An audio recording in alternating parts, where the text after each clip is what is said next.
And greetings. Happy Friday. Welcome to the Steve Deace Show, live and on demand here on BlazeTV radio and podcast. I am Steve Deace. He is Todd and he is Aaron McIntyre. We welcome back a good friend of the show. He is the op-ed page editor over at Newsweek, former clerk in the U.S. Circuit Court of Appeals, the one and only Josh Hammer, who is sweating out conference realignment as we speak. As a Dookie, how are you, Josh?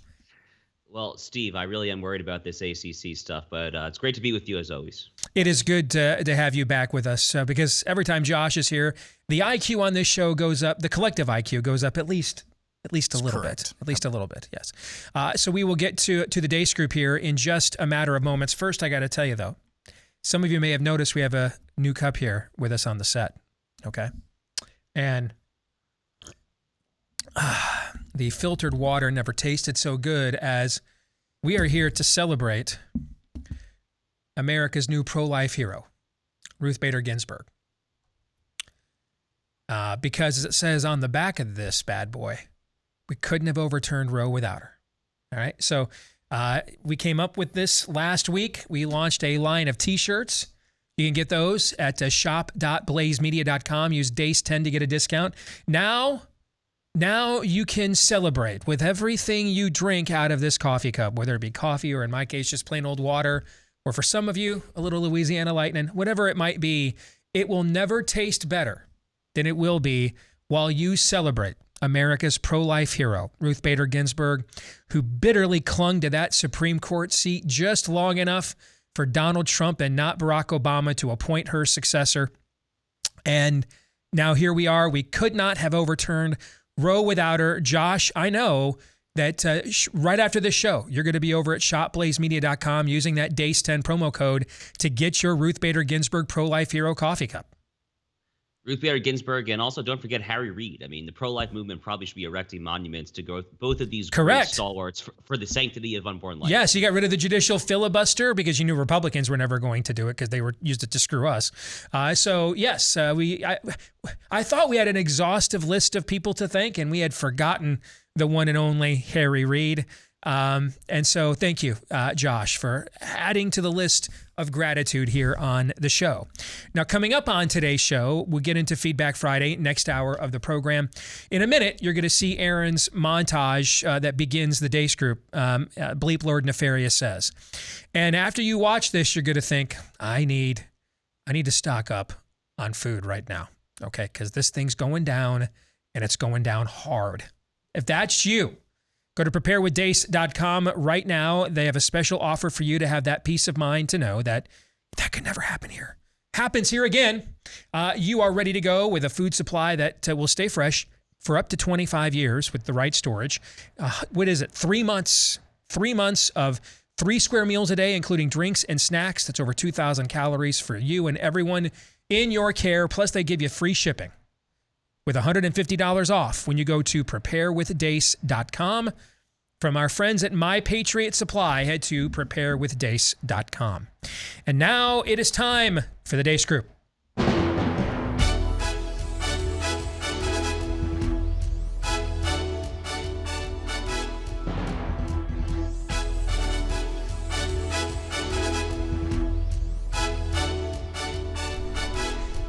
It is your weekly look at the week that was, and it begins, as it always does, with issue 1, Bleep. Look at Josh. He is right now, gird your loins. Did you guys see him bracing himself there on his desk? Here we go. Bleep, Lord Nefarious Says.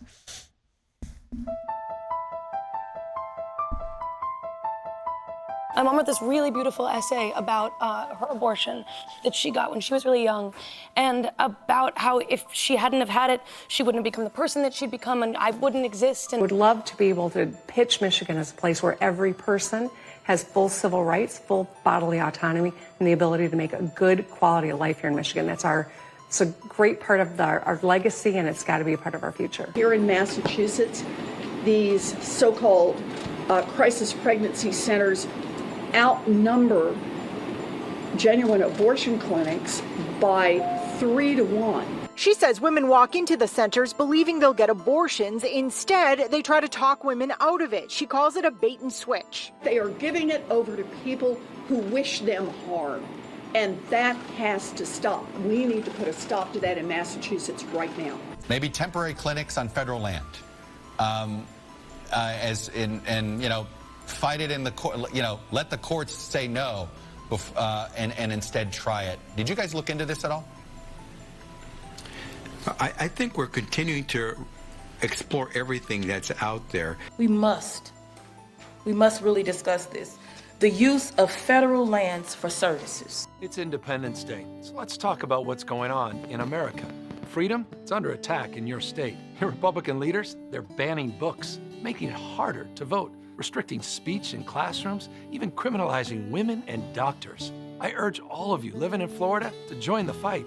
Or join us in California, where we still believe in freedom. The bipartisan anti-gun reform bill was an important first step. Or whether it's our most recent initiative on freezing the market for firearms. What's your gray box? Is there something that you wish you knew that would help in setting monetary policy? Only one thing.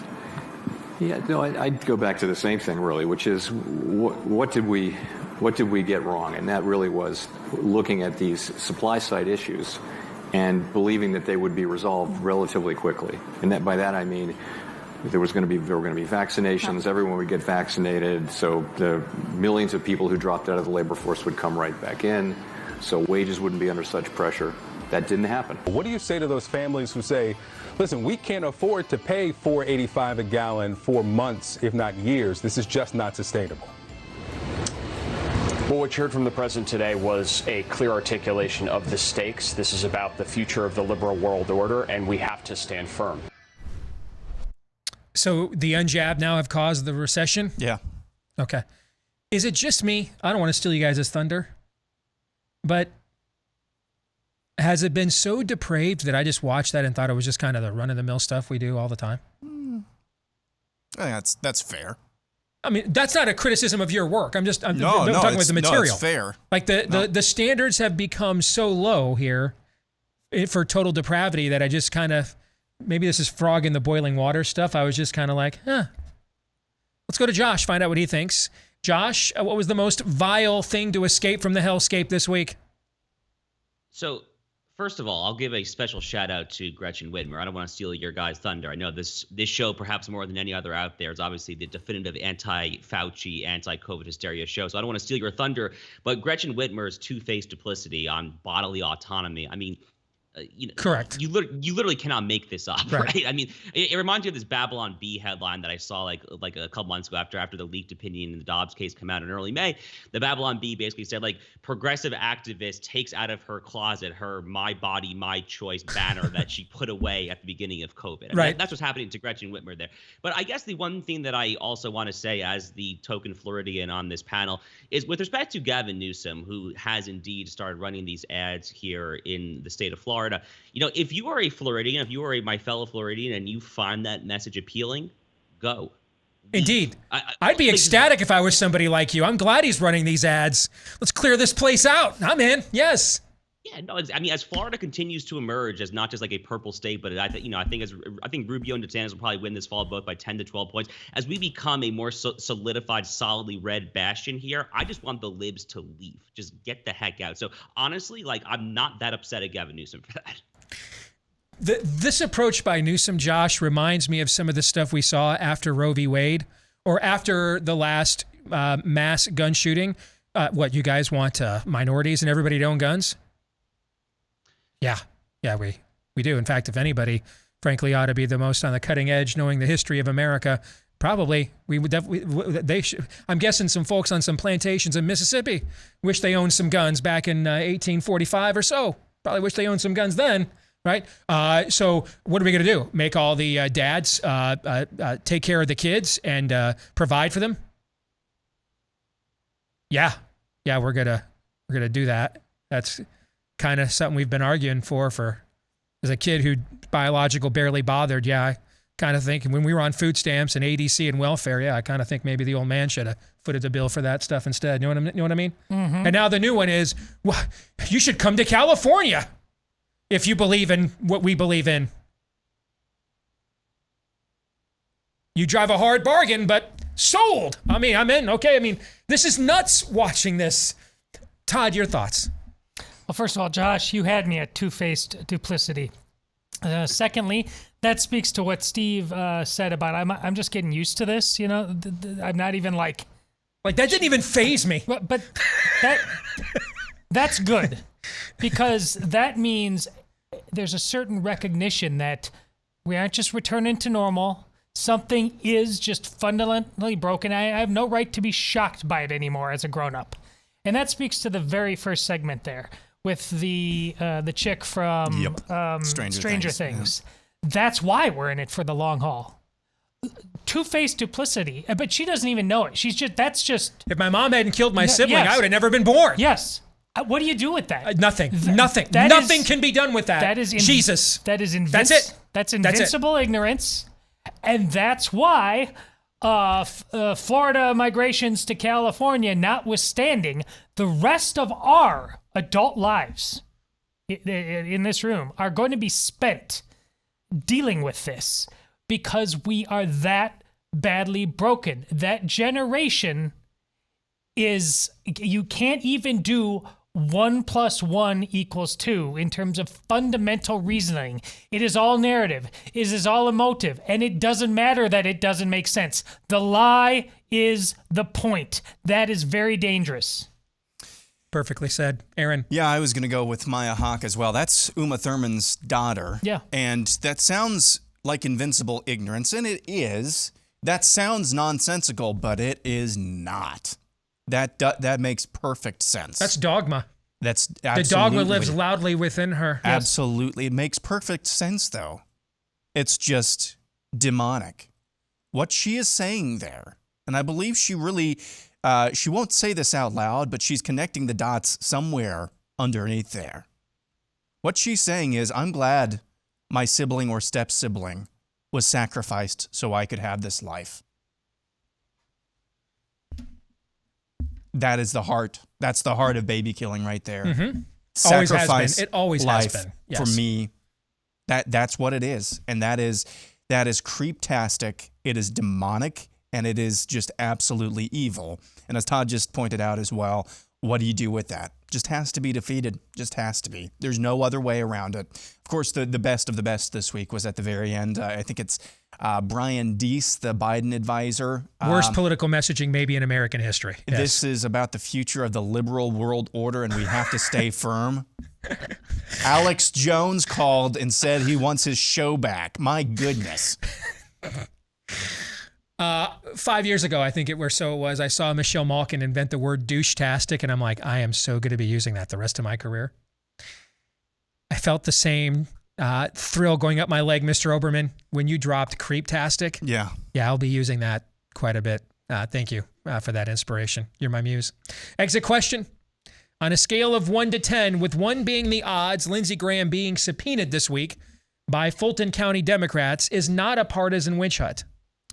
10 being the odds that this is the one time, though, Lindsey Graham won't just bend over and take it from somebody. Rate this week's level of total depravity. Josh. Steve, I think by now you know that the Lindsey Graham thing there is literally one of my favorite parts of the Deace Group. So it's why I keep on coming back, honestly. But it's a 10 out of 10. Honestly, at this point, a rebuttable presumption for a 10 every week until it changes. This is just, we live in just truly insane apocalyptic times.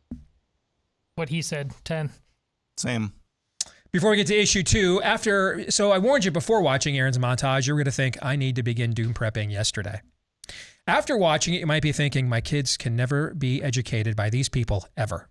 If that is you, check out our friends at Freedom Project Academy while you still can. Classes are filling up fast, but there are still some opportunities, and I know these people personally. I worked with them in the fight against Common Core a decade ago, and now I even had my own son, Noah, enrolled in Freedom Project Academy for a couple of years. So I've seen up close and personal how Dr. Duke Pesta and the team over there does an outstanding job. If you want your child to learn how to think, not what to think, mastery of subject matter that actually matters, and instead of you don't matter, and instead here's some spirit of the age propaganda. Check it out. Get a free information packet today while you still can. Time is running short. Freedom for School. That's the preposition, not the number, FOR. freedomforschool.com. Head over to freedomforschool.com. Let's get to issue 2. Did vote Republican for better justices really work after all? For as long as I and many of you can remember, no matter how squishy the Republican you were asked to vote for was, from Senator so-and-so to the Bushes, McCains, and Romneys of the world, we were told in return justices and judges would be appointed across the land and at the highest court that would uphold the Constitution and maybe, just maybe, someday in the distant future, overturn Roe v. Wade. And vote we did, and disappointed we were, and voted more we did, and disappointed further we were, and then Trump was elected in 2016, and Kavanaugh and Gorsuch and Amy Coney Barrett were disappointments to varying degrees, and then one day, a couple of weeks ago, we woke up and Roe v. Wade was overturned in the midst of a bevy of other important Supreme Court cases that went the right way. So there's that. So Josh, we love critical thinking on this show, as you know. We'll even critically think. Can't be a critical thinker if you don't critically think your own positions, right? So, I've spent, other than the pro-life issue, I have spent more time in my career on the canard of judicial supremacism and the idea that we would vote our way out of this with Republican justices. How many shows have you and I done about this? How many conversations have you and I done about this? How many columns have you and I combined over the years written about this? Okay.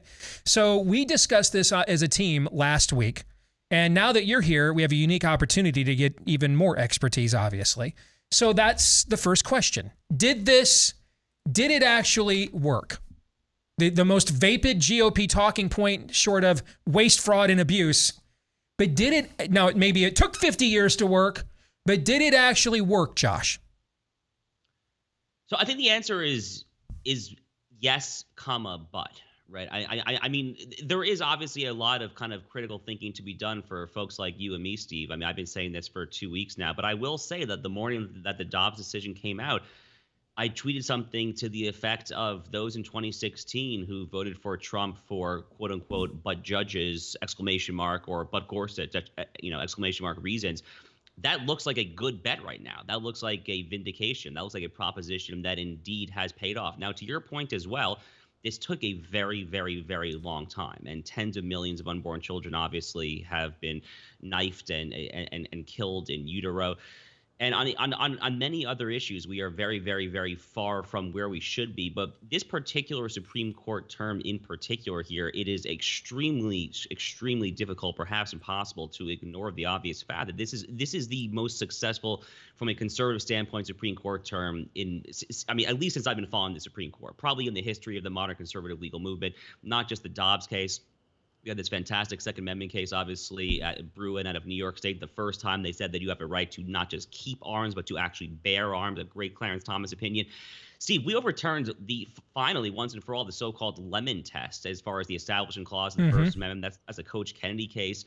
There was a good administrative state case in the West Virginia case. You're making, I don't want to interrupt, but just for the layman out there, you're making key points here that in the past, like with Hobby Lobby, when we won these cases, or Masterpiece Cake Shop, we'd went on technicalities, or you went too far, or it's too icky. What you're pointing out is that this is the first time in my memory bank we actually won landmark cases on the premise of our argument. That almost never has happened in my entire career in this business. Yeah, I think that's well said. So the Hobby Lobby case in particular, they took the statutory out. It was on RFRA grounds. A lot of us, like myself, wanted them to go on First Amendment constitutional grounds to more solidly ground those decisions. Here is the but, though. Okay, here is the caveat. If you look carefully, and if you really got to scrutinize a little bit after this last term, because a lot of these high-profile cases really do stand out, I still maintain my conviction that there are only two truly, truly reliable justices, Clarence Thomas and Sam Alito. On basically any other issue, I still do think, the Chief Justice, forget about him for a second, but I still do think Gorsuch, Kavanaugh, or Barrett can go wobbly. So, for instance, there was a criminal law case called Hobbs versus United States. Taylor versus United States involving the Hobbs Act statute. Only 2 dissenters, Kavanaugh, Barrett, Gorsuch, all joined the libs in that one. There was another Indian law case out of the state of Oklahoma. Neil Gorsuch is a total lib. He's literally probably to the left of Sonia Sotomayor on Indian law issues. I don't really know exactly why. It has something to do with the fact that he's from Colorado. Kavanaugh obviously sided with the liberals in the Texas immigration case. So I don't want to overstate how good this current situation is, and we still need folks like you and I, Steve, to kind of define the right flank and kind of continue to push the Overton window rightward. But it is very difficult to not at least be satisfied and to give credit where credit is due to an extent, obviously, and then involves praising the Federal Society, Heritage Foundation, groups like that. You guys mind if I ask him a follow-up since we already discussed this as a team? So we were at a yeah, but too, Josh. But our but was, because we're not even smart enough to come up with the but that you did. So the but that we came up with was, okay, this worked. It took 50 years to work at the level that we actually need it. We don't have another 50 years to wait for it to work like this again, okay? I mean, the Wisconsin Supreme Court announced this morning that, yeah, our presidential election last year was just completely illegal. I mean, which we all knew all along was completely illegal, but they did it anyway. I mean, the other side is, Biden's out there issuing executive orders to kill babies. When the social compact is this broken, so yeah, it worked here, but we don't have 50 years to watch this try to work itself out again. Anyway, that was kind of our yeah, but. What are your thoughts on that? Well, I totally agree with that. So, I mean, what I have said on the 14th Amendment issue, so one of my new lines that I'm now pushing, to be clear, I've been saying this for a few years now, but now it's more relevant, is the fact that the Equal Protection Clause, the 14th Amendment, properly interpreted, actually does ban abortion naturally, because unborn persons are naturally understood as persons. So therefore, a homicide statute that does not protect unborn persons but protects only born persons would be an Equal Protection Clause violation against the subset of human beings that are unborn.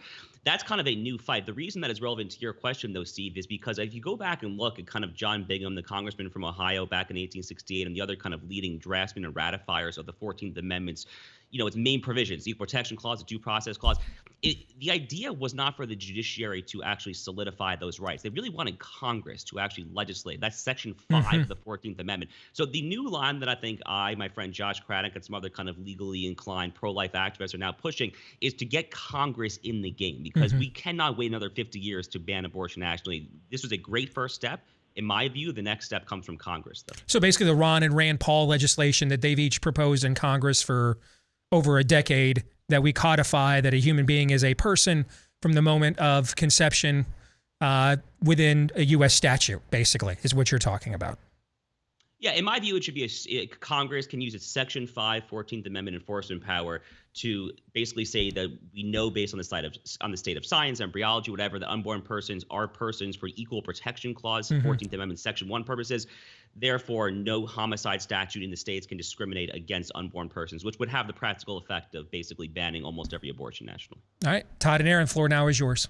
Well, that last part that Josh said about Congress was going to be one of my 2 parts of my answer. This and vote Republican to get better judges was a ruse all along for those 50 years, so those guys wouldn't have to take a stand. And that's a problem. 2016, both houses of Congress and the presidency. 1994, at least both houses. With the Republican Revolution, there are times where statements should have been made by a Congress to move the entire conversation to what you said, Steve, the premise. We simply chose not to do so. So I can't say it worked on that grounds. And secondly, it's the coffee cup answer I already said. This whole thing relied on the ridiculous legal feng shui of the hubris of Ruth Bader Ginsburg. Otherwise, it wouldn't have happened. So, I mean, saying this worked we got damn lucky after 50 years. That's not something to bet the house on. Aaron? So I would say I'm on a yes, but I'm right on the edge. I'm very, very neutral on this, because on the one hand, this couldn't have happened without those justices that were appointed, but then it was also a lot of 4-dimensional chess being played along the way by the only person in the universe capable of playing 4-dimensional chess. But I think I'm more on the side of this was vindicated in spite of itself. Because we learned, I think I looked it up one time, think it was between 2012 and 2014 when it was either Arkansas or Iowa first attempted and or passed a heartbeat bill, which is what we were just talking about, arguing this issue at its premise. So we had toiled with like no results at all for close to 40 years before we finally argued the premise, and then less than 10 years later, the entire shibboleth, or the first shibboleth, tumbles down. So yeah, we don't have 50 years again. What's the lesson, though, to learn? We don't really need 50 years when we can actually effectively and then take action effectively on the premise of what we're actually arguing. That's the biggest lesson here. I think the conservative legal movement, played a big role when they had the opportunity. They finally were able to win some things. But the biggest lesson here is arguing at the premise.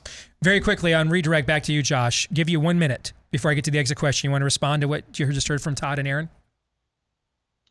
I really largely agree for the most part, honestly. I mean, we waited a very long time, obviously, and tens of millions of unborn lives, were tragically gone. I mean, they died. Look, in the long run, I've always compared the abortion. It's not a particularly novel analogy, but I've always compared the abortion issue to slavery, of course. And the same way that America was ultimately not sustainable as half free and half slave, as Lincoln famously said in Peoria, Illinois in 1854, the relevant question is whether the Negro is or is not a man. That ultimately is the moral question to be answered here.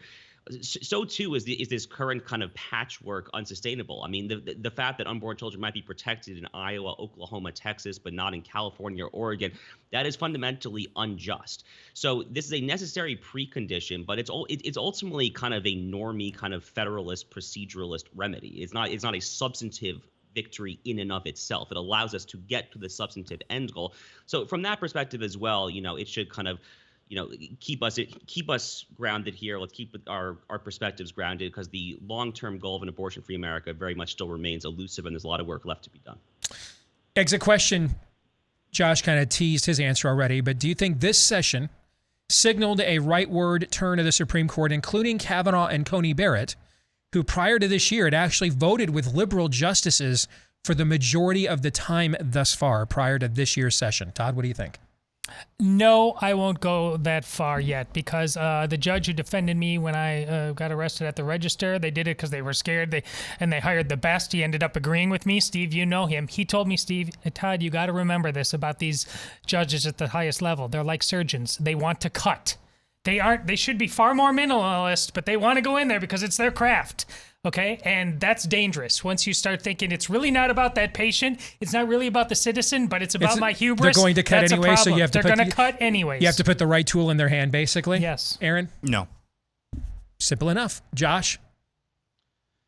I agree. No, I will say that I really am pleasantly surprised that Brett Kavanaugh, in particular, did what had to be done in the Dobbs abortion case. I mean, after what he went through with with Julie Swetnick and Christine Blasey Ford, he's actually gone out of his way, Steve. I don't know if you guys do this. He hires in all-female chambers every year. He hires exclusively female law clerks. I don't really know why. Maybe it's like a virtue signal kind of thing.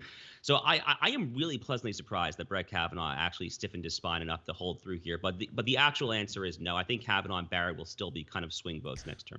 All right. When we come back, I want us to take a look at the January 6th committee, but I don't want us to look at it in the way that it has largely been analyzed, which is to provide political distraction content for Democrats who have no issues positively to run on, and ample clickbait material for a lot of our peers in conservative media to get everybody fired up about and provide some other talk content other than this country's going to hell in a handbasket.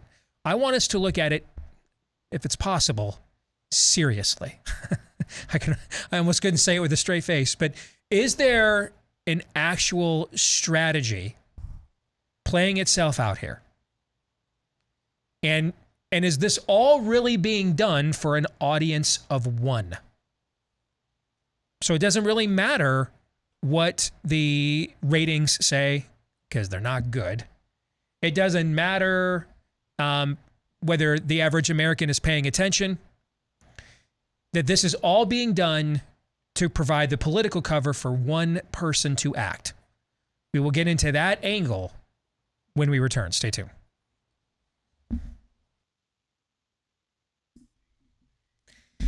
Summer is here. Soon it'll be tailgate season for football as well. That means it's the perfect time to check out our friends over at Taiga Coolers, pro-American company that is all American made with American workers. And they do some of the best work with premium coolers you're going to find anywhere. And they can customize it for you as well. You want to put your kid, you're following around with their travel team this summer or football for high school this fall. You want to put your kid customize a picture of your kid on the lid. They can do that. They can do just about anything you want. They did a really cool Nefarious one for me for the upcoming Nefarious film that I cannot show you yet. Otherwise, my production company will hunt me down and destroy me. So I'll show you that one later. But they do really cool work, and you can get 10% off when you use the promo code Steve as your discount. Comes with a lifetime limited warranty as well. When you go to TaigaCoolers.com, TAIGA,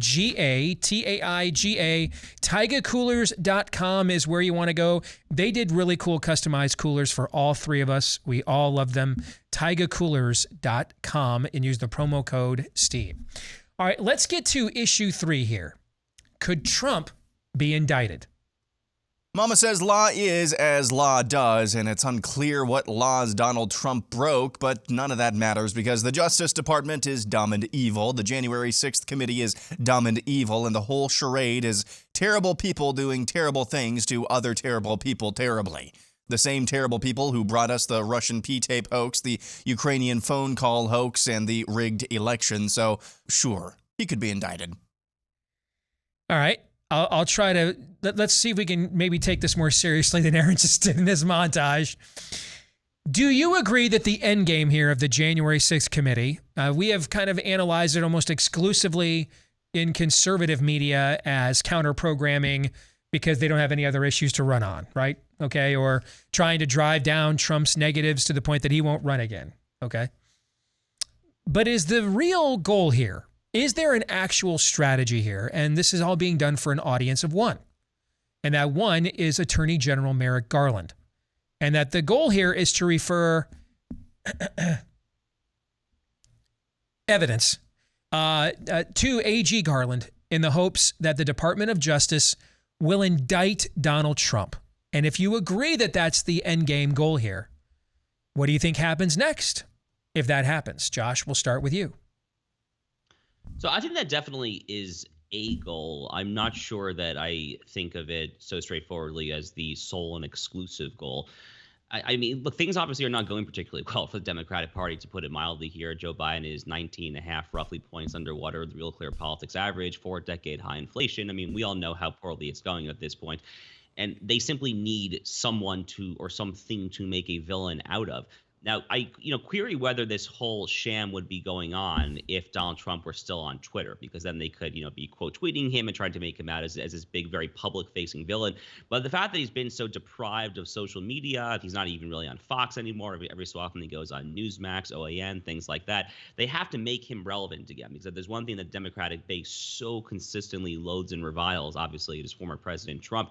So I think this is a very convenient way of trying to kind of remind their base, because they are just hemorrhaging independence very, very badly right now, and all the polling that I'm seeing this fall.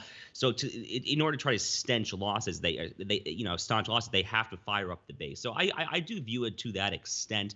But yeah, I do think these at least kind of a secondary goal certainly would be to try to line him up to get an indictment there. I think the odds of that are probably less than 50%, though. Certainly indicting a former president would be uncharted waters, and that's not to say it can't happen. A lot of uncharted waters things are happening now. Yeah. Yeah, there's been quite a bit of climate change erosion in the uncharted waters section of the ocean the last few years, Josh, because if going back to what you just said, though, what's their base's reaction if they put on this production for the entire summer and then don't indict him? I mean, you want to demoralize your base even more?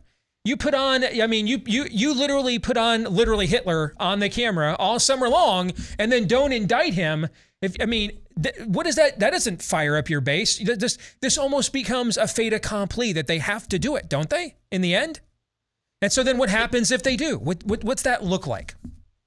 No, it's a very fair point. I mean, I'm not entirely sure they're thinking that far ahead. To be honest with you, but it's a good point. I mean, it really is a good point, honestly. I mean, it does seem to put some institutional pressure on Merrick Garland to come back with an indictment. I'm just not sure if he actually will. I mean, let's remember that Merrick Garland, who he's done a lot of disgusting stuff since becoming Attorney General, obviously kind of sicking the FBI on anti-critical race theory parents being kind of a nadir, a real low point. But in a previous lifetime, when he was a judge on the D.C. Circuit, he was a liberal, but he was a moderate liberal. He was not a lunatic. He was very far removed from the AOC Ilhan Omar wing. So if he has any sense of the scruples of what he once was, I don't think he would do this. But again, you're right. There will be pressure on him.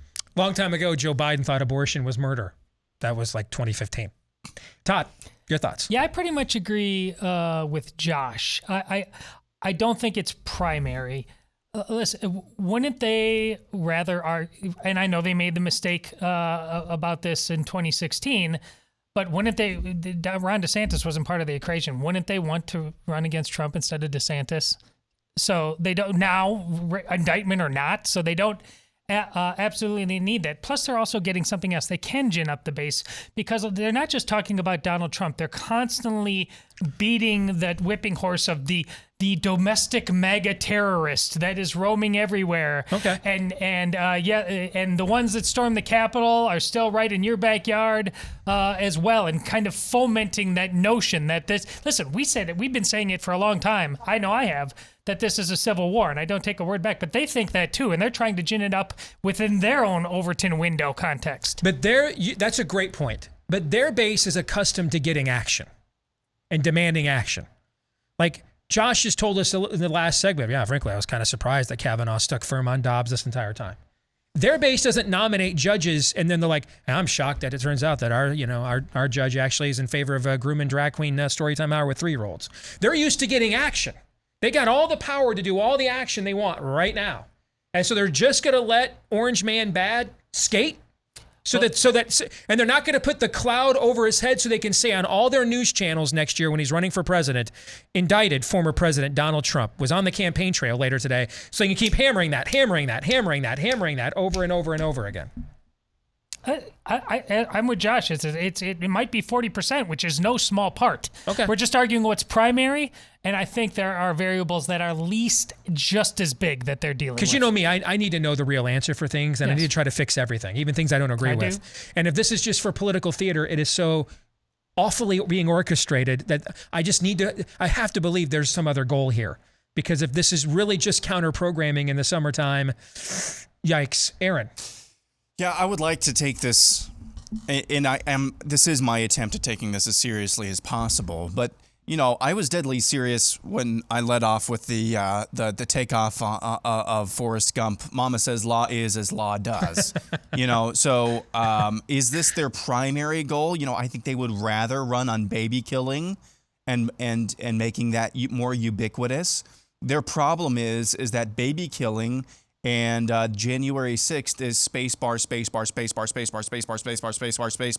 low down the list of most of the electorate's priorities. So I don't know really what their plan is. And here's the thing. I don't think they know either, and I don't think they care. Because I think if it just suits them in October for their October surprise to make up something to indict Trump, law is as law does. He broke some imaginary law. Okay. This is what we needed at the time, and this is what we're going to get because we control the DOJ and all the levers of power. I just think right now this is a party simultaneously that is in deep doo-doo and controlled by a spirit of the age that really is chaotic and on the prowl right now.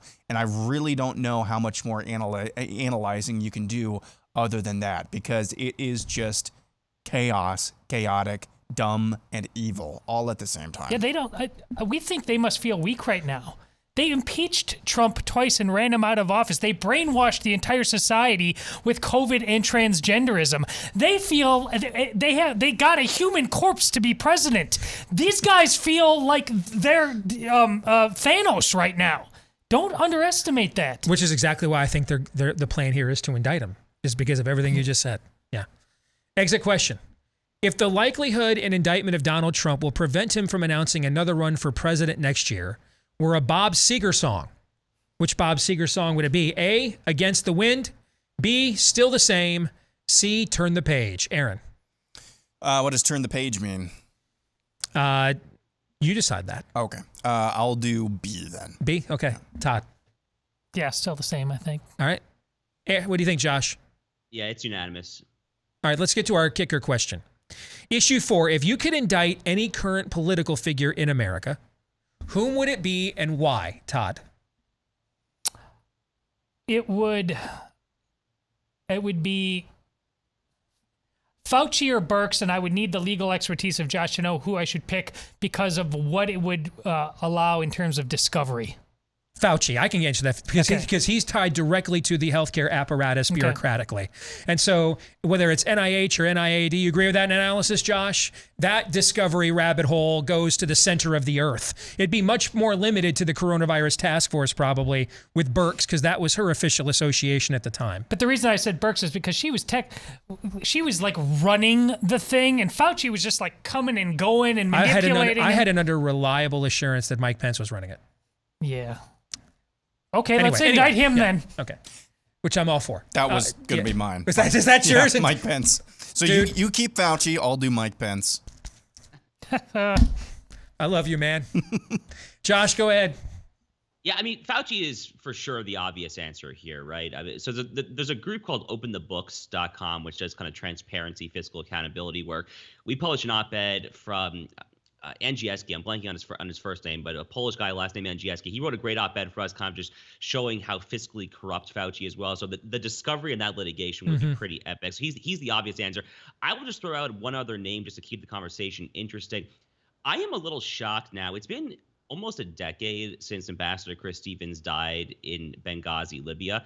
Susan Rice openly lied to the American people on television about what caused the death of a U.S. ambassador. There has not been any just comeuppance for that whatsoever, obviously. And that kind of gets to Hillary Clinton corruption as well. So I would love to kind of go back down that rabbit hole as well.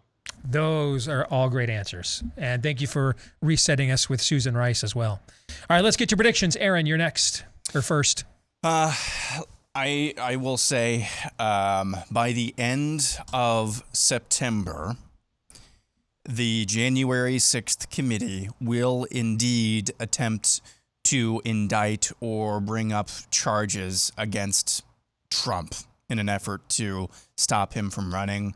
I think that could be the thing that seals the deal with him deciding to run next year, actually. All right. Todd? I have two, and they're both odes to Josh Hammer.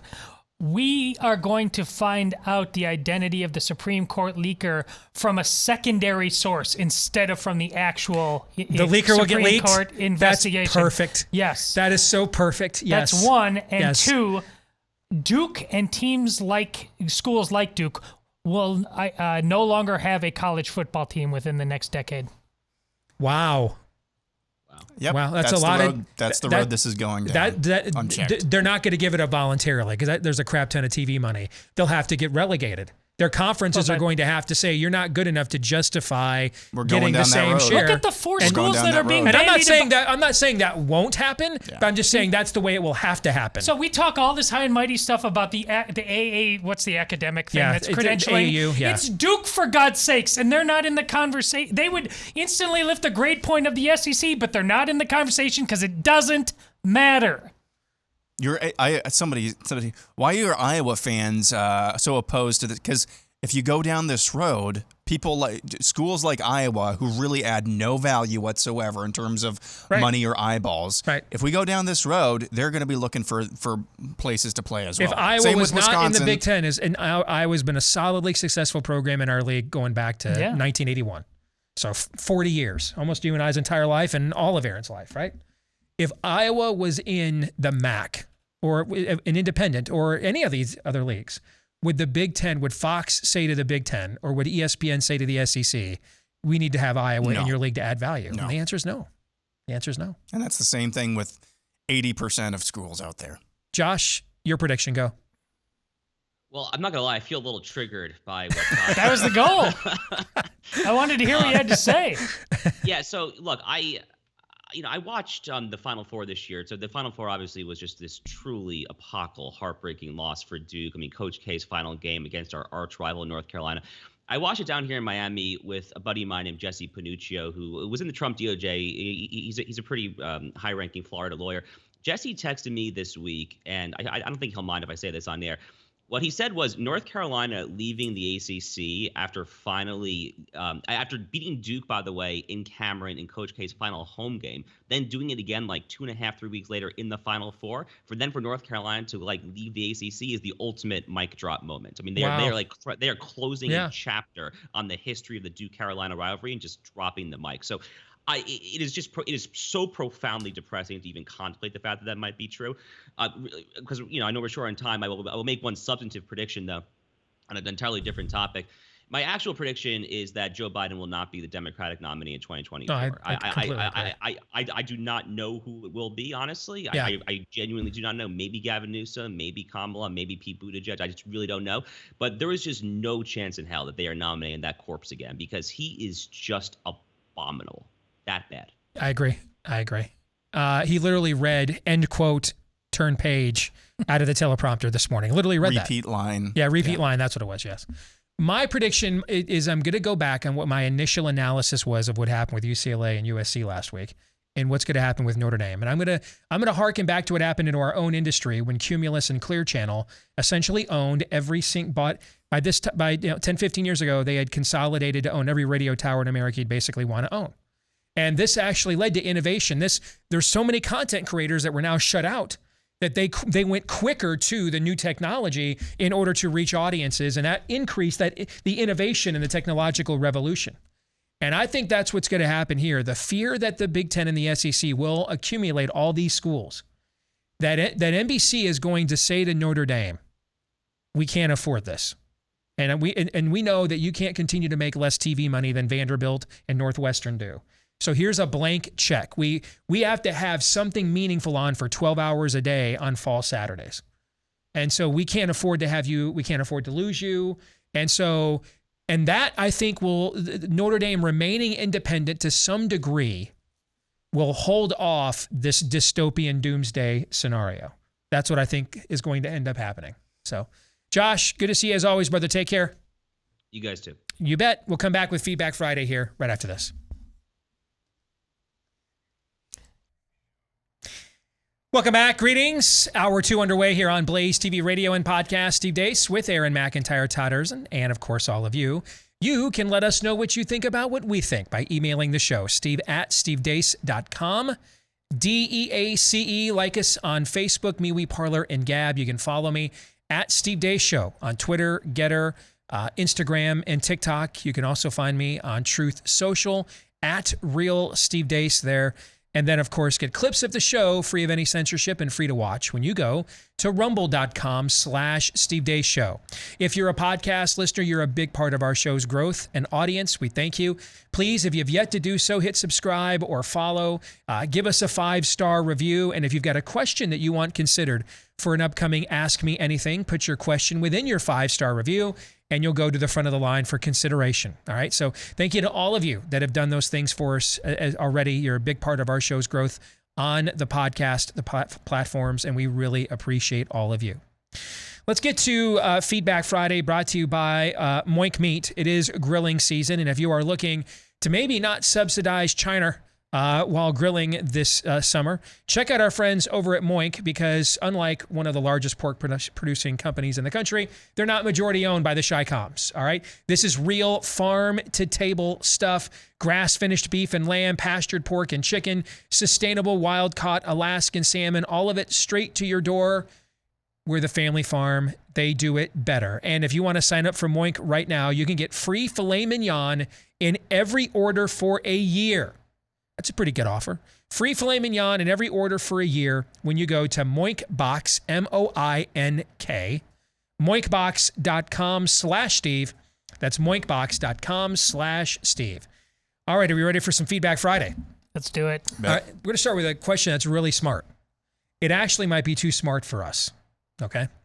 Jim Schlegel writes, what part do you think that America being majority Protestant and France being majority Catholic had in their different approaches to their revolutions. As you've eloquently pointed out, the Declaration is a mission statement of commitment to God and the rights he has bestowed upon man, whereas France's revolution was largely a humanist mob uprising to remedy abuses by their rulers.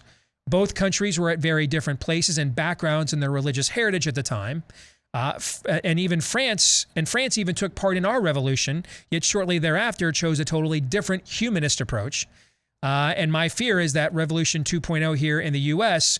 could follow more of a French variety, barring repentance and revival. So I wanted to answer this question because this was the fear that I had with my libertarian friends in a previous era when we used to have these conversations with a lot on the show. And to be fair, my libertarian friends have won some arguments with me. I've noted that in the past. They have caused me to reconsider, my "we're America, bitch" foreign policy default setting. And then after they caused me to reconsider it, reality of it caused me to then fully reconsider it thenceforth. Okay? They caused me to consider, that it ain't no fun when the rabbit's got the gun when it comes to powers you want to grant government and what happens when the Pharaoh who knows not Joseph gets a hold of those things, right? Okay. Mm-hmm. But this is why I never, despite the fact, and it's hard for me to admit I've lost an argument, which will shock none of you. Despite the fact I will admit I lost a couple of these arguments to them, and they caused me to reconsider my views. Here's why I never fully embraced that ideology. It's because it struck me as liberty for liberty's sake. And I feared that this was a French Revolution redux, as opposed to something rooted in something eternal. That there had to be a higher order. And I know the few of you that call yourselves Christian libertarians and are really passionate about it, you're writing your emails right now. You just need to know you're way outnumbered. You're way outnumbered. A lot of this really is, how do I get less taxes without having to talk about gay marriage? How can let me join the philosophy. I'm 24. Let me join the philosophy that won't have me drafted into a war I don't want to fight. I mean, in other words, we're drawing some interesting conclusions, and maybe even the right ones, but from an entirely flawed premise. And that ultimately, it is the American Revolution that gave birth, where rights come from God. We have no king but Jesus. Resistance to tyranny is obedience to God. Great awakenings. It is the American Revolution that gave birth to the longest ongoing experiment in human self-government and freedom that this fallen world has ever seen. France is on something like its 9th or 10th or something constitution. So I wanted to have this conversation in that regard. But you can't ignore the history of it if we are going to have that conversation. So here's my best answer, and then everybody else will get their crack at it, okay? I actually don't believe that it was certain theological distinctions between Catholicism and Protestantism. And I say that as someone who isn't a Catholic. So obviously I have some theological distinctions. Obviously, and if I didn't have those things, what would I be? Catholic. So I obviously have some theological distinctions. Otherwise, I'd be Catholic. I don't actually think that was the driver here. I don't. I think what was the driver here and why France, the mob in France, after it put Louis XVI and Marie Antoinette to the guillotine, then did the same to the leaders of the church and put the goddess of reason in the Cathedral of Notre Dame, is because of it wasn't just theology that led to the Protestant Reformation. There had been theological reformers, John Wycliffe. There had been numerous attempts at theological reform within the Catholic Church for centuries. One of the final things that led to it was the political institutional corruption within the church. that it was almost impossible to deviate between what's a bishop and what's a politician, and what's a politician and what's a bishop. And right around the time of the Reformation, a literal crime family had politically maneuvered themselves into the papacy through political machinations and briberies and chicanery and palace intrigue. Because I think a lot of the theological arguments that Luther wanted to have, most people probably weren't intellectually equipped to have. But they got the fact, oh, hey, you're out here raising money for me to renovate St. Peter's Basilica, and my husband died in the Crusades, and my sons are dying of plague, and I don't have money to give you. This is corrupt. And I think that the mob in France saw the aristocracy and the church as a unified institution. The original doctrine, as we've known it in the West, of the separation of church and state actually has its inspiration from the Reformation. John Knox is one of the reformers that was primarily responsible for inspiring it. And for those of you that don't know that history, John Knox, if you went to his church back in the day, he was a Protestant reformer at the time of Bloody Mary, Mary Queen of Scots. If you went to his church back in the day, your orientation packet was a Geneva Bible and a sword, because you literally had to probably, on any given Sunday, were defending yourself and your family against Bloody Mary for the right to go to church and worship as you saw fit. And you just thought there shouldn't be that centralized of a linkage of political power, hegemony within a culture between the church and the state, whether it's the church and the state or the state and the church. This is where the notions of sphere authority came from. Prior to the Reformation, sphere authority in Christianity meant what Augustine taught, the city of man and the city of God. Out of the Reformation came these individual spheres of influence. And that they would have a tension with one another, and then they wouldn't engulf one another to create tyranny from the church or tyranny from the private sector, for that matter. And so I think when the mob arrives in France at the Bastille, they just see that the church in that culture and the state are fused into one elitist, corrupt monstrosity, and there no distinctions were drawn. And that's the challenge for us is I don't want politicized pastors. I want pastors who will preach the Bible, period. All of it, the full counsel of God. And without fear of which sphere it will transcend into. That's different than a pastor himself becoming a puppet for a political party. I'm not a fan of whether you want to be Robert Jeffress doing it for the Republicans or Al Sharpton doing it for the Democrats. I'm not a fan of that. You represent a transcendent entity. You're not a political puppet. So we preach the word in season and out of season without care of how it may politically offend you. But we don't become distinctly and blatantly a politicized entity at the exact same time. Similar to, how do you do that? Well, that's why we're not for big government or small government. We're for limited government. We have to have a government. So then we have to define what are its divinely inspired responsibilities. And it should be limited to that. And limit isn't necessarily a size. If you're under an invasive force like you are in Texas and Arizona right now, chances are you'd like a really big immigration and naturalization presence on the border right now. You know what I'm saying? Mm-hmm. You don't want a small INS. You'd like a pretty big one right now. You know what I mean? You'd like a pretty big wall down there, right? Yes. Okay. So it's about limit, not necessarily the volume, but what is the roles it is limited to. Similarly, when it comes to the church, preach openly and honestly with disregard for the volume of it, within the limits of authority that God has granted you in that institution. Don't exceed those limits, but within those limits, don't worry about how often you address something or don't. Just preach the word of God. Does that make sense? Yeah. Okay. And so I think what happened in these two cultures is that there was the populace did not see a clear distinction between the church, that they had lost faith the church would speak truth to power of the aristocracy, but instead they were a tool of it. Whether that was correct or not, read of the times, I do think that was actually the driver of that reign of terror, as it's now known. Todd, what are your thoughts on this?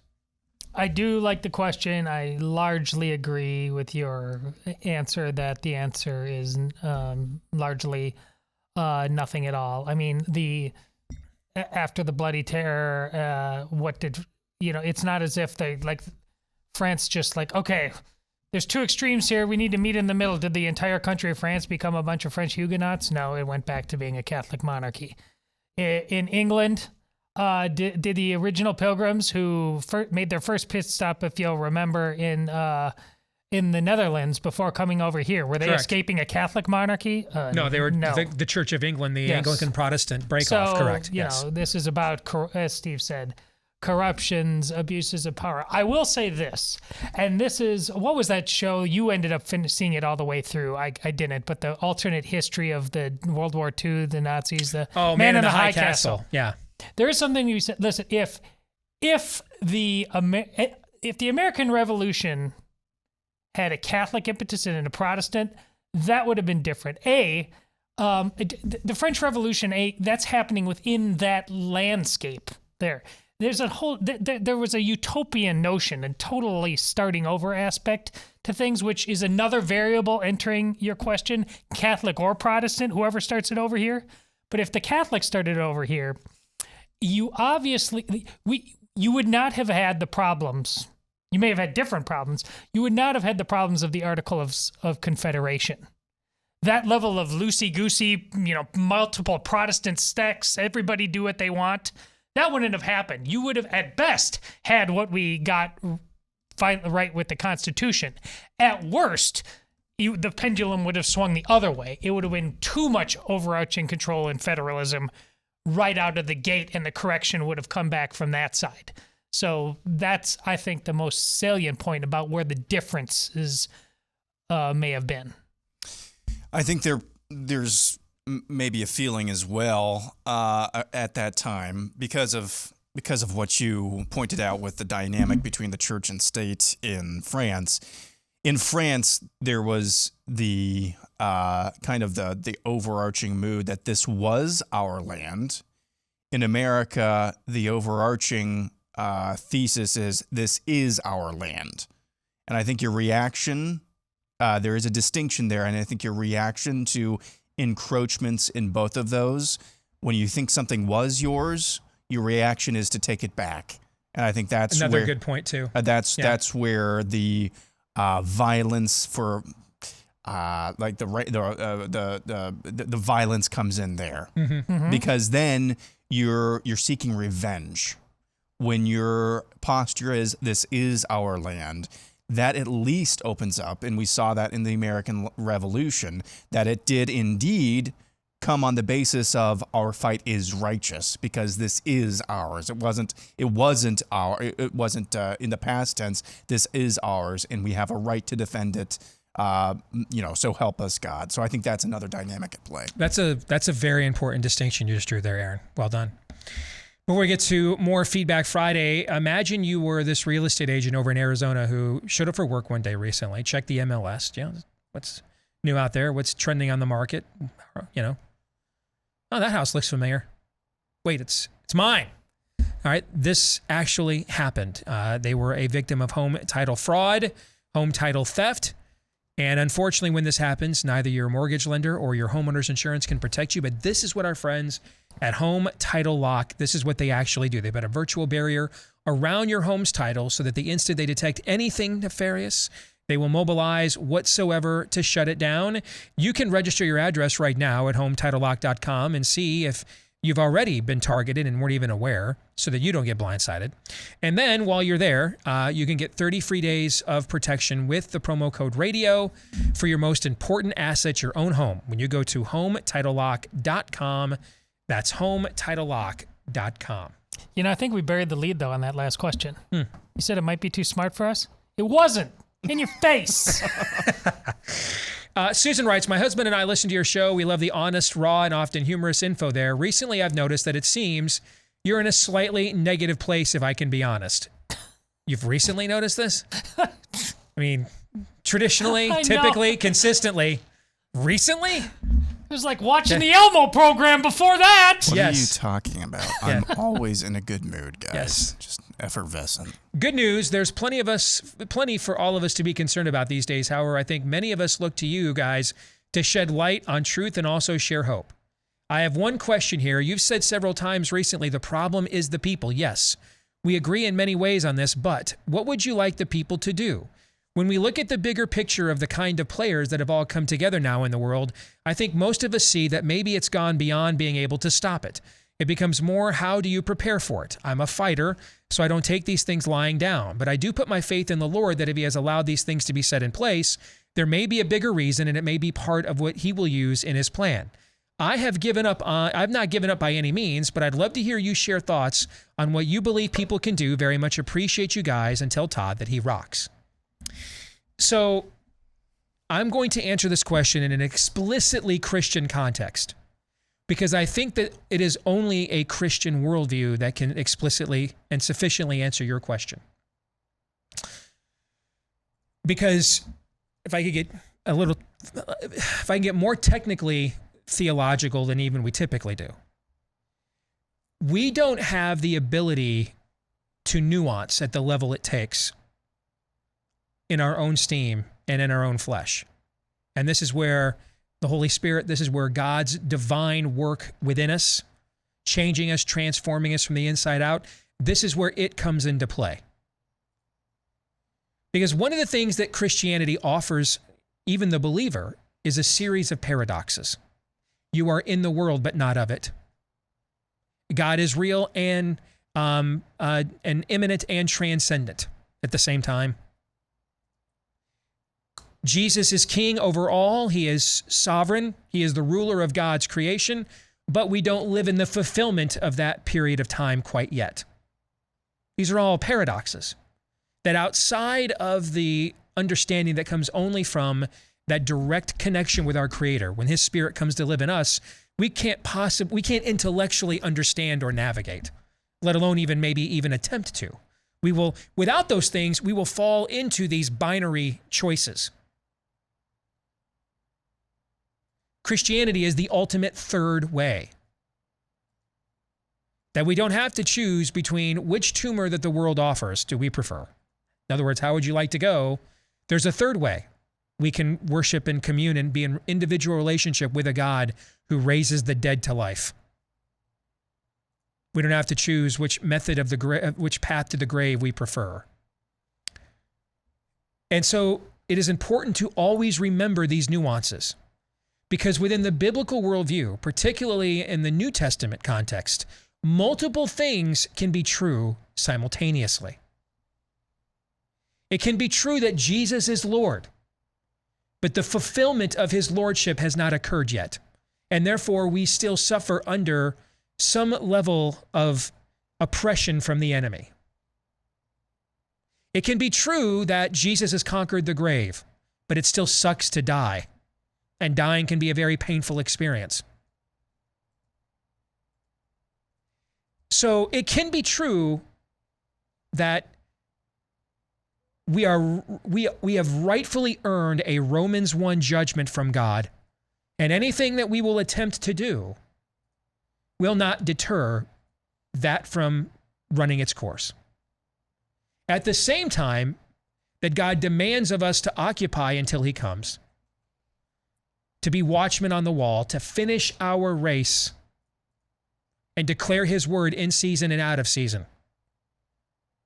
Which means with the expectation that it might be within a history or a time or a culture or a planet that will just ultimately reject it. Noah hears from God, build me a boat. He doesn't hear from him again for 100 years. 100 years. The average lifespan of an American male these days is 78. And so this is the thing we first must, so what must we do? The first thing, Susan, is we have to acknowledge this meta truth up here. Because you and I don't know the intimate mind of God. We don't see the future. Even if we are in direct communion with him, we're not sovereign, he is. And he chooses to show and limit and reveal his plan and purposes in his timing and by his will, not ours. So if we allow ourselves to go into this binary box of, it's clear, Romans 1 judgment, hunker down. It may not be a Romans 1 judgment. It may be the testing that leads up to one, but then we may behave in a bunker way that creates that self-fulfilling prophecy. We retreated. The church did this after Scopes. It retreated from the public arena. It was embarrassed. It thought these forces of these new evolutionary teachers, they're just too strong. Back to the backwoods we go. Did that before. It's dead in our generation. There's just no way we could preach the word of God without looking like whores for the Republican Party. So let's just stop doing it and have a church growth movement instead, which not coincidentally make everybody a lot wealthier. When we act as if we're sovereign and we ultimately know where everything is headed, we end up being hoisted from our own petards. We don't know.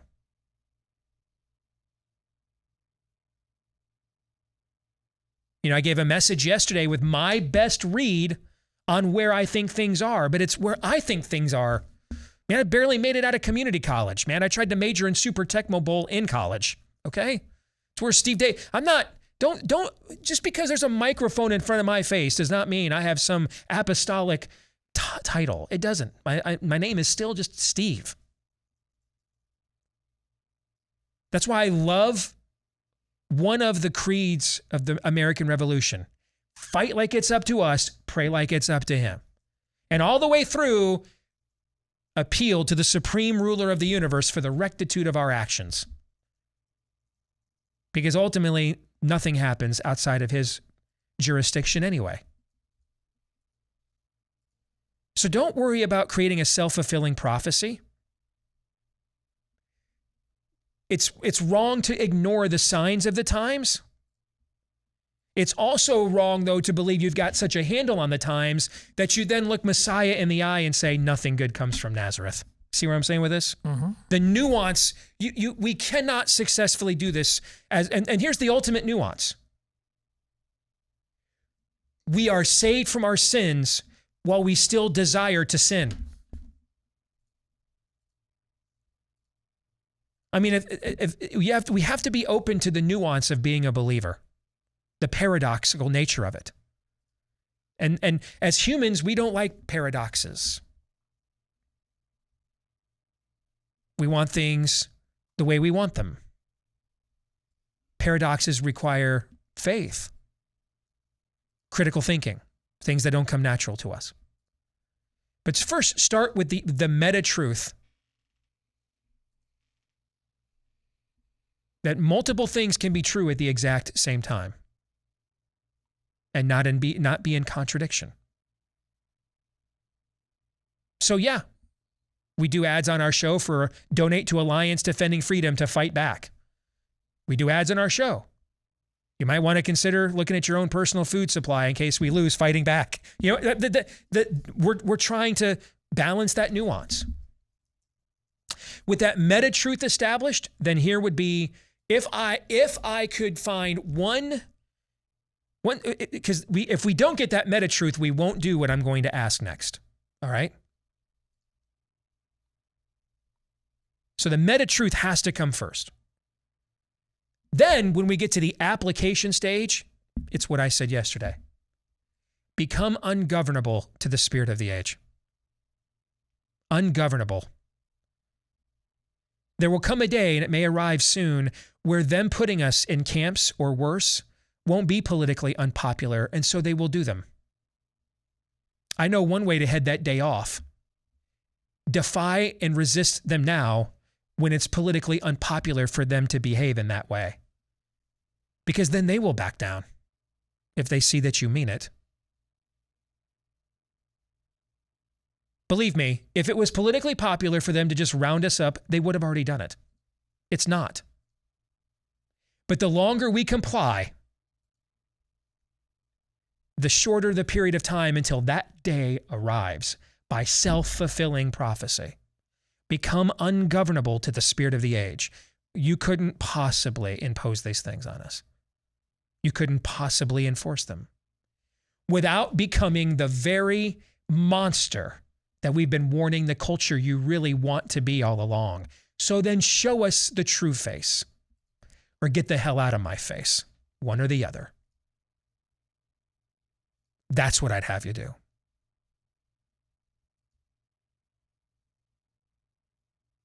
Become ungovernable to the spirit of the age. We will not comply. We will resist. You will not impose. No is a wonderful word. Magical. Being a parent for all of 5 minutes will teach you to marinate in it, simmer in it, embrace it, mind meld with it. Few things in this world feel better than saying, no, nope.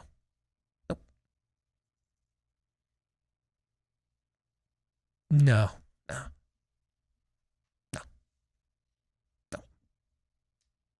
Nope. That's what I'd have you do. Say no a lot more. Refuse frequently, if not always. No. Because I promise you, I just want to be left alone. I didn't want to make it socially awkward. Or it's not my place to say anything. Loses to cultic zealotry in every history book I've ever read. How about you? I just want to be left alone, like never wins. Never wins. Never wins. Never wins. Cultic zealotry wins every time over I just want to be left alone. Excellent email, Susan. Thank you. We'll come back with more Feedback Friday in a moment. Well, there's not too many options these days for you and I to do business with corporate America and know that at least some of that money we probably just gave them is going to be used against us in some other context later on down the line. That's why when that option presents itself, particularly with a product that we all have to use these days, our mobile phones, take full advantage of it with our friends over at Patriot Mobile. Make the switch that our family made last year, and I get it. We put it off for a long time too. We thought it's going to be a big hassle. We don't want to deal with it. And then when we got to the point that T-Mobile started to censor the text messages you were sending to somebody, finally I just, okay, I don't care how much of a hassle this is. I have to salvage whatever shred of dignity I have here, okay, and make the switch. Not only was it not a hassle, but I mean, they did a great job. We even upgraded our phones in the process. They can help you just the same. And I know they didn't just do this for me because I promote their product. I waited to hear from a lot of you that have made the switch, and you had very similar customer service experience as well. What about my signal, Steve? Well, everybody pretty much uses the same towers these days, so you won't notice much of a change there either in most areas of the country. So make the switch today. If you're a veteran or first responder, let them know when you make the switch. They'll give you even more savings as a way of saying thank you for your service. For the rest of you, get a free activation when you use my name, Steve, as your offer code over at patriotmobile.com/Steve. That's patriotmobile.com/Steve, or call them at 972-PATRIOT. All right, let's get back to some Feedback Friday. I am a major in the U.S. Army and a military intelligence officer. While I routinely criticize Turkey as the worst NATO ally, I can explain why it is in NATO. It's not about shared ideology or values. The short answer is choke point control. Namely, Turkey controls the Bosporus Straits connecting the Black Sea and the Mediterranean. Turkey and Russia have a historic animus in any potential NATO versus Russia conflict in Europe. One critical front would have been the Mediterranean Sea. The Med provides a shipping lane for Arab oil to feed the NATO war machine, as well as ports of entry for logistics to support the war. The USSR maintains some of those limited warm water ports in the Crimea and the Black Sea, and a hosted naval base in Syria. In the event of a war, the USSR would try to push surface vessels and submarines from the Black Sea through the Bosporus and Dardanelles to the Mediterranean to interdict with NATO shipping. Having Turkey as an ally keeps those USSR assets bottled up in the Black Sea. Turkey also provides, theoretically, an access point to a possible southern front against the USSR that was more vulnerable than the Western European front. If you are interested, I believe I can also make a case for defending the U.S. support for Ukraine. That is Major Leonard M. Joyner, who, first of all, thank you for your service, sir. Obviously, you know what you're talking about. So yeah, by all means, send us a subsequent email. We'd like to hear that other side of the explanation for sure. As to your analysis here, though, I would not presume to debate or critique military intelligence with someone of your ilk and standing. I would, however, presume to take issue with the current state of play as it's politically as it's currently described.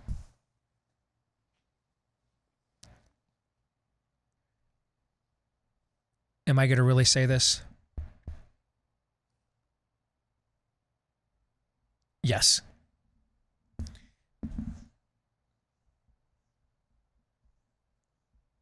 Just feels like this is a point of no return if I go there. You know what I'm saying? You don't know what I'm even talking about, do you? None. Okay. I'll just say it. Major, with all due respect, I think you have to actually make the case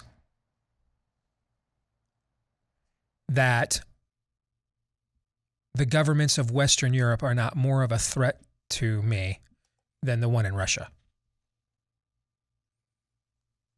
We're not dealing with the USSR any longer.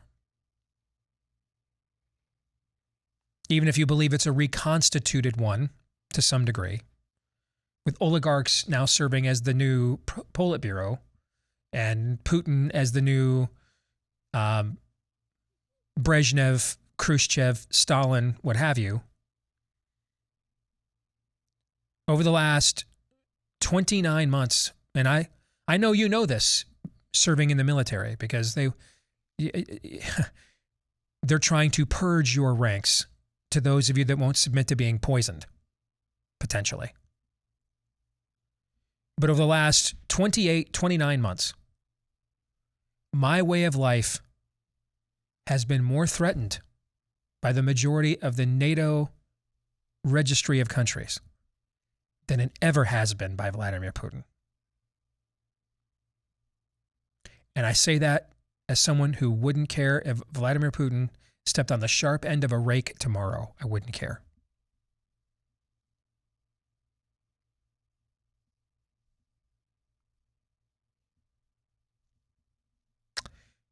But Vladimir Putin didn't try to poison me last year. My government did.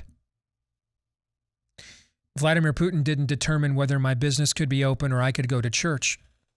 My government did. Vladimir Putin is not permitting an invasion at my southern border of human traffickers and drug lords. My government does.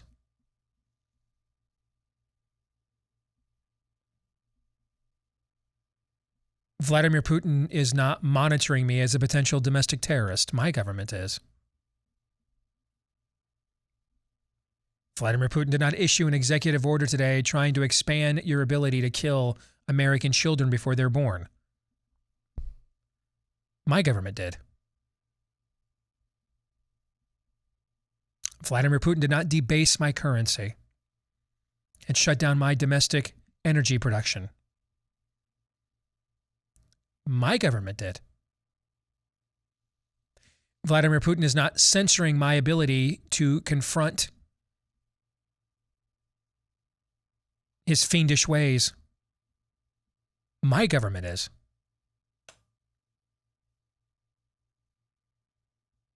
And so with all due respect, I think even if all of this is strategically true, and I will cede the point that it is, I think it is also irrelevant, given the strategic moment we're in right now.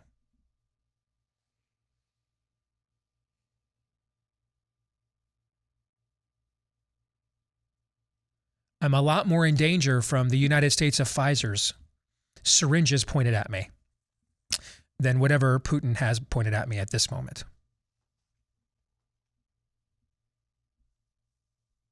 Frankly, so are a lot of you that are enlisted right now.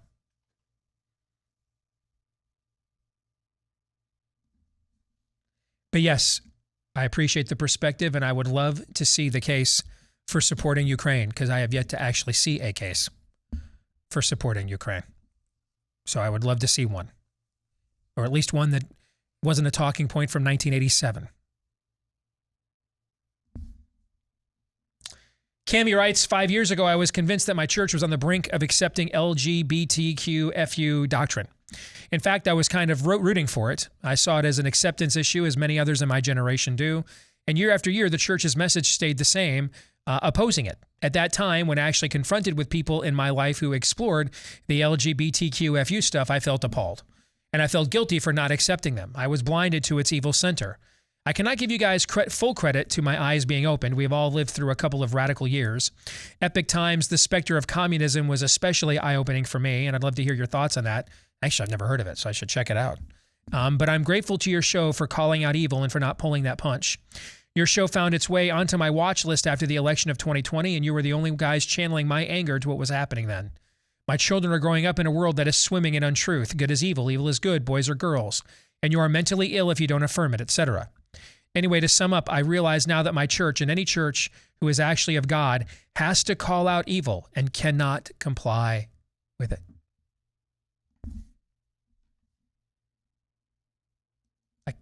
I can't say it any better than that.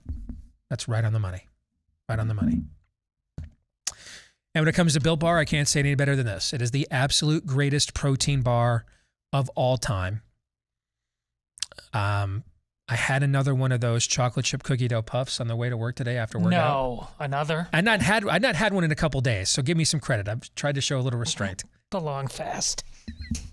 I'm dry, man. I was dry. I feel you. All right.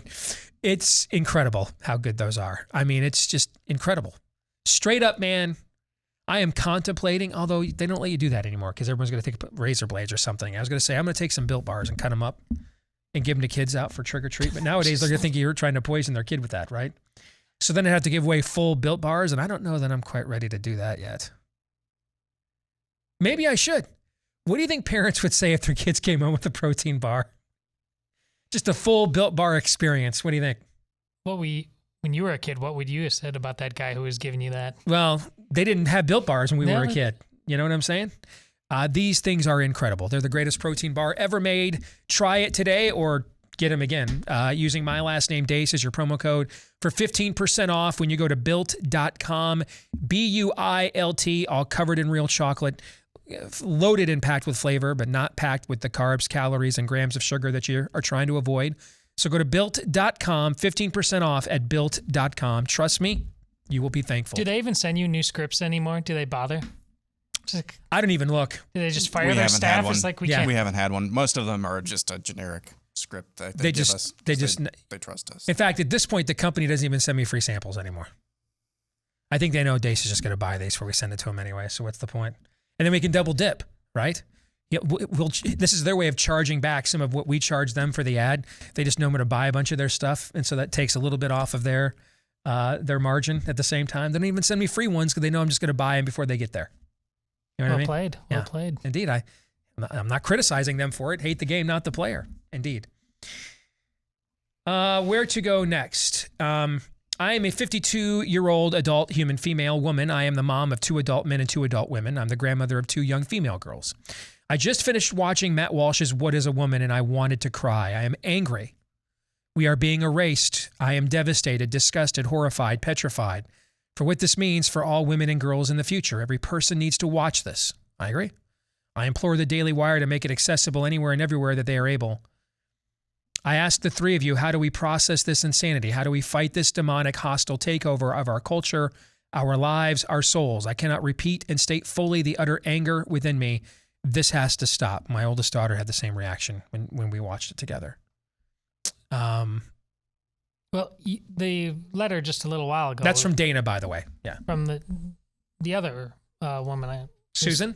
Yeah, who said, what do we do? Yeah. Well, here, it's on the male side of things when we talk about rescuing masculinity. Women can encourage that and nurture that in our way, but we gotta, we gotta take care of our own. When we need to just draw lines in the sand for one another. Same on the female side of the ledger too. That when we talk about the election demographics and how suburban white women are the ones that continue to sprint into the abyss, there's something for you to do there. You gals, when you run into, you're not just always in your church setting. I mean, I don't know, do you have your soccer sideline, whatever version of that you have in your life? These conversations, that group, they are very brazen. They talk out loud all the time of what they think. How many times have you just said, that's crazy talk and you're hurting children with that? I mean, stuff like that needs to be said woman to woman. Yes. You just said right on the money. Again, I just want to be left alone. I didn't want to make it awkward. Not my place to say anything. Loses in every history book ever. Ever. Loses every time. Never wins. Loses every time. That's what you just said. It's okay to make those making you uncomfortable, make them uncomfortable. Jesus said, I didn't come to bring peace, but a sword. I'm here to make people uncomfortable. Even the most intimate relationships, mother and daughter. We don't make enough people uncomfortable. We don't put enough people on edge. They're way too comfortable flaunting this in front of us. Yep. Way too comfortable. That's the first thing that needs to be changed. We need to demonstrate, yeah, I think I'm going to push back on that. Going to go ahead and do it. Let's get this one in quickly. Hi, Steve. I want to become a believer in the Lord Jesus Christ. However, how does one explain or rationalize that biblically theologians say and agree that the earth is 6,000 years old? However, isn't it quite... don't you believe the scientific age of the earth is 4.5 billion years old? Help. That's from Carrie, who says, by the way, do you recommend the EVS Bible to study the good book? Yeah, I do. ESV actually is the one I recommend. That's probably what you meant. I'm a big fan of the ESV. As to your other question, Carrie, here's how I would respond. How do you explain or rationalize your own sinfulness? And therefore, what is the solution to it? So, brother, when you have a solution to me, to your own sinfulness and your own brokenness, when you conjure one up on your own to reconcile that discrepancy, I will then happily address with you the discrepancy that you believe you have addressed. I don't even know why you want to believe in the Lord Jesus Christ if your first fundamental question is whether it's 6,000 years old or billions of years old. If that's your fundamental, why is Christ paramount in any way, shape, or form? I don't get it. Which is why I asked the question. Yeah. How do you reconcile your own sinfulness and your own brokenness? What will be your answer to that? The lesson learned from the Roe v. Wade thing. Challenge this at the premise. Your premise is all wrong, Carrie. I'm sorry. Your premise is that God needs to explain himself. The most powerful being in the universe has to explain to us. Are we the most powerful beings in the universe? No. He has to explain to us why things appear the way that they do right now in terms of geology and age of the earth. You got that mixed up. Yep. The premise that you're starting from is that God has some splaining to do. You're the one that has some splaining to do, which is why I asked you. How do you plan on reconciling your own sinfulness and brokenness? How do you plan on reconciling that? What's your plan for that? What's your solution for that? Don't you need Jesus either way, whether it's 4.5 billion years old or 6,000? I mean, what are you doing? What are you doing? One would think, yes. All right, we're going to stick around, do overtime for Blaze TV subscribers. For the rest of you, have a great weekend. We will see you again on Monday. Until then, John 3:17.